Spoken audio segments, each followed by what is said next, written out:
नमस्कार दोस्तों, स्वागत है आपका अपने यूट्यूब चैनल में। तो आज हम पढ़ने वाले हैं एचपीजी के। तो बहुत ही ज़्यादा इंपॉर्टेंट वीडियो है क्योंकि यहाँ से आपको क्वेश्चन एचपी बीएड एंट्रेंस में डायरेक्ट देखने को मिलेंगे। तो सबसे पहले शुरू करते हैं हिमाचल प्रदेश के राजकीय चिन्ह। ठीक है, तो सबसे पहले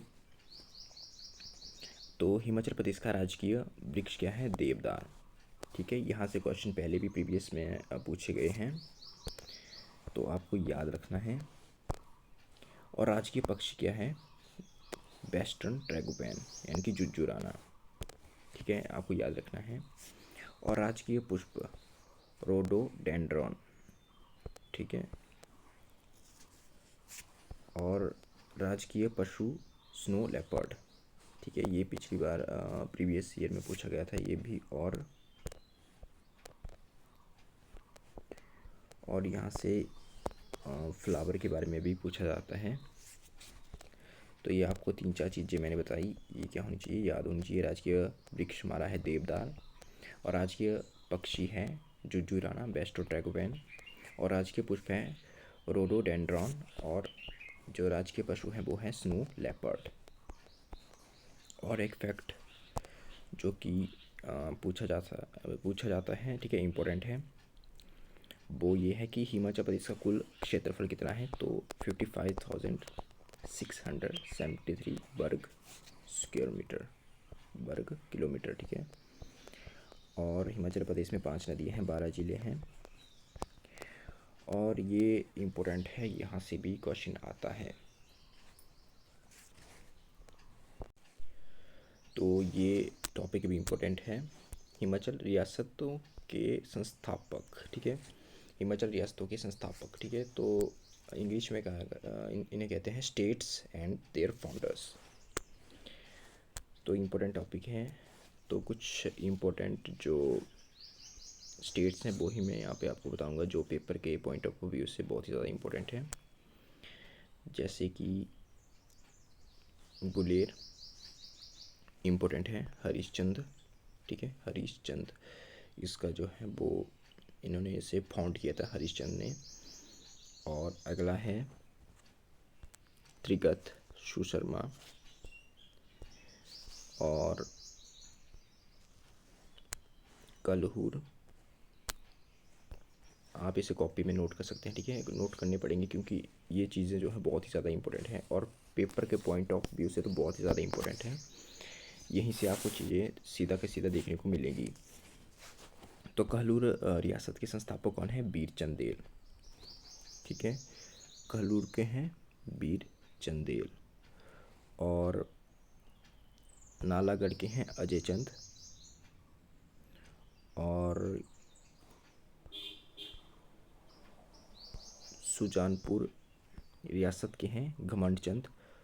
और कुल्लू, प्राचीन कुल्लू बहिंगम मणिपाल। ठीक है, ये नाम आपको याद रखने हैं। और आगे चलते हैं, नूरपुर के जेठपाल। ठीक है, और जुब्बल राज्य के करणचंद। मंडी रियासत बहुत ही ज़्यादा इम्पोर्टेंट है, बानसीन। मंडी रियासत के क्या है? बानसीन। और सुकेत राज्य के बीर सेन। ठीक है, सुकेत के बीर सेन।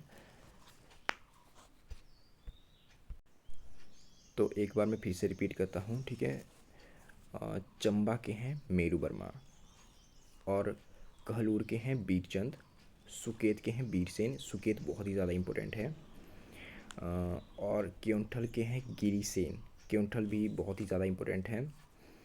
और जो मैं ये चीज़ें बता रहा हूँ ये बहुत ही ज़्यादा इम्पोर्टेंट है। ठीक है, चंबा हो गया, कहलूर हो गया, सुकेत हो गया, क्योंठल, नूरपुर के जेठपाल, नालागढ़ के अजय चंद, मंडी के बाहुसेन, त्रिगत के सुशर्मा, बिलासपुर के बीरचंद, गुलेर के हरिचंद, और सिब्बा के शिवराम चंद। ठीक है, और कुल्लू ओल्ड कुल्लू के हैं बेगम मणिपाल, और जो लेटर कुल्लू है उसके हैं रत्ना भद्रा।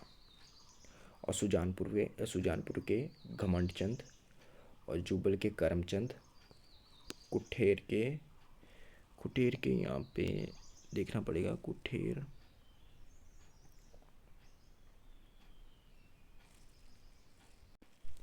कुठेर के हैं सूरत चंद। ठीक है,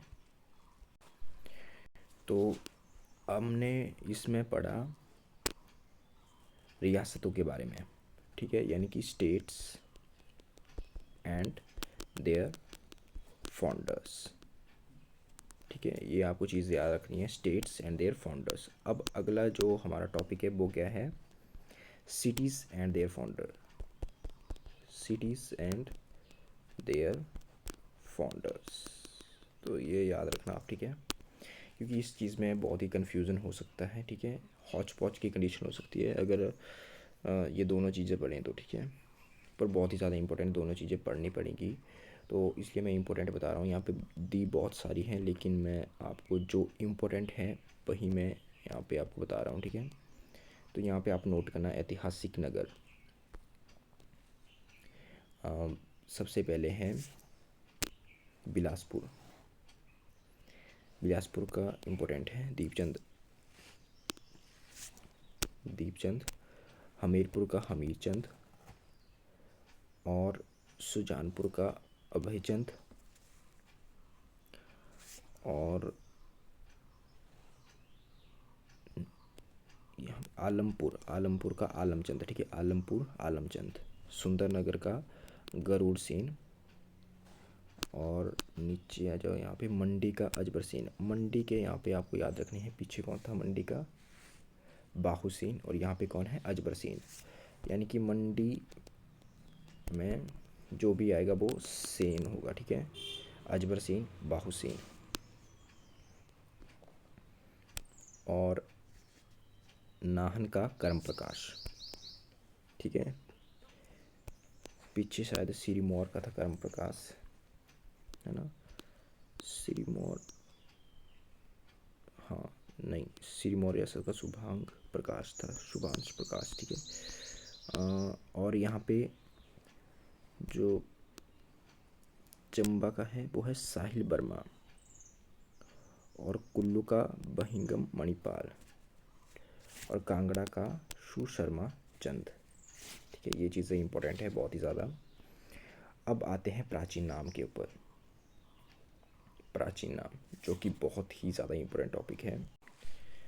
ये बहुत ही ज़्यादा बेसिक टॉपिक है, इसके बारे में जो है आपको नॉलेज होनी चाहिए। ठीक है, तो सुंदरनगर का जो प्राचीन नाम है वो है बनेड़, और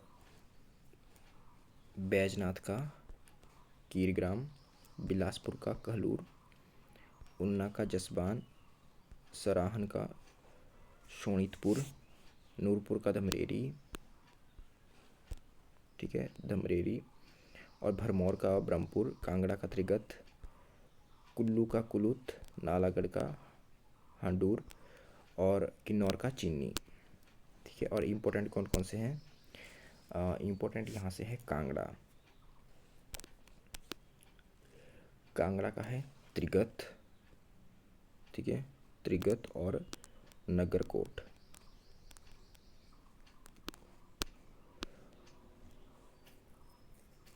ठीक है, त्रिगत और नगरकोट। और सुंदरनगर का इम्पोर्टेंट है नाम। ठीक है, क्या है, बनेड़। सुंदरनगर का बनेड़, कांगड़ा का त्रिगत, और नगरकोट के नाम से भी इसे कहते हैं, जाना जाता है। ठीक है, और नालागढ़ का हिंदूर,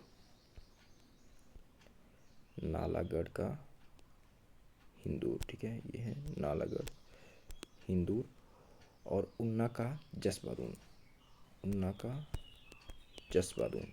ठीक है, ये चीज़ें इंपॉर्टेंट है, चीज़ जानने नहीं मैंने आपको बताए। अब चलिए आगे चलते हैं। तो नेक्स्ट हमारा टॉपिक है जन आंदोलन एवं स्वतंत्रता संग्राम। तो हम सिर्फ जन आंदोलन के बारे में पढ़ेंगे। तो पहला है डू मूवमेंट। डू मूवमेंट जो कि बुशहर गांव में हुई थी। ठीक है, बुशहर में, और ये कब हुई थी, 1859 में। और ये किसके द्वारा स्टार्ट की गई थी, फार्मर्स के द्वारा, और रोडू के एरियाज़ में। ठीक है,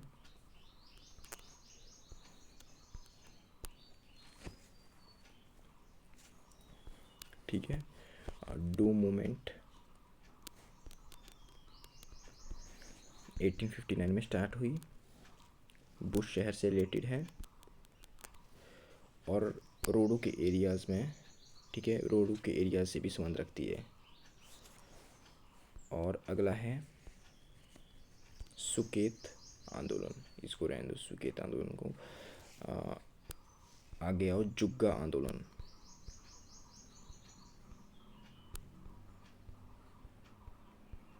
तो इस किताब में जुग्गा, तो मैं ऐसे बता देता हूँ आपको, ठीक है। अगला है हमारे पास जुग्गा मूवमेंट। जुग्गा मूवमेंट बिलासपुर में हुआ था, ठीक है, इन बिलासपुर। और कब? 1883 में, ठीक है। और लीडर कौन थे इसके? जुग्गा मूवमेंट के लीडर थे गुलाब राम नड्डा। और किसके खिलाफ हुआ था? अगेंस्ट अमरचंद।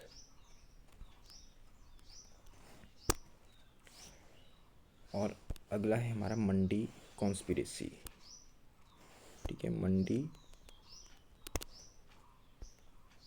कॉन्स्पिरेसी,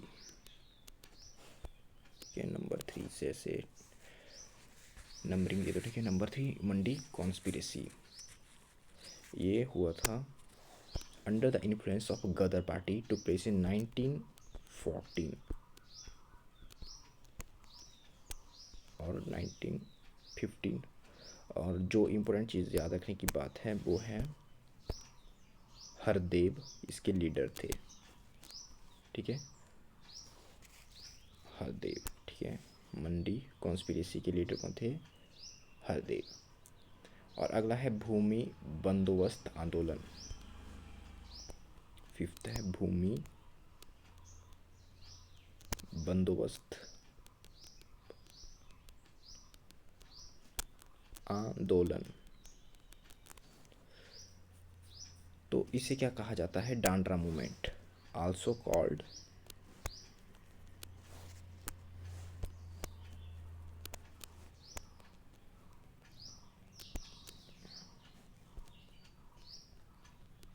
डांडरा मूवमेंट, ठीक है, इसे डांडरा मूवमेंट भी कहा जाता है। और अगला है quit India movement, most important, बहुत ही ज़्यादा इम्पोर्टेंट है ये चीज़, ठीक है, quit India movement.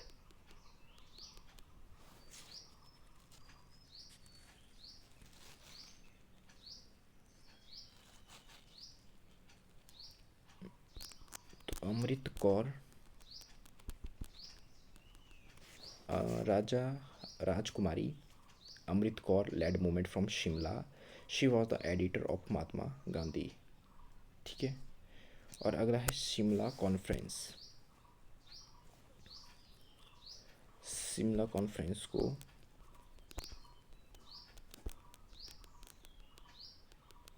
Label conference भी कहा जाता है, बेवेल कॉन्फ्रेंस, ठीक है। और अगला है पंजोता मूवमेंट, ये 1942 में हुई थी, ठीक है। पंजोता मूवमेंट 1942 में चली थी। और which was an alliance of quit India movement, ठीक है, क्विट इंडिया मूवमेंट से इसका संबंध था, इस तरह से आप याद रख सकते हैं।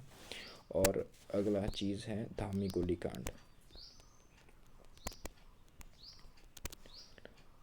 16 जुलाई 1939 को हुआ था। ये एक बार जो है प्रीवियस ईयर में ये डेट पूछी गई थी कि धामी गोली कांड जो है वो कब हुआ, ठीक है। और पंजोता मूवमेंट के बारे में पूछा गया था। और क्विट इंडिया मूवमेंट में ऑप्शन दी गई थी, जिसमें अमृत कौर जो था उसका राइट आंसर था, ठीक है। और जुग्गा मूवमेंट के बारे में शायद नहीं पूछा गया, लेकिन मंडी कॉन्स्पिरेसी बहुत ही ज़्यादा इम्पोर्टेंट है।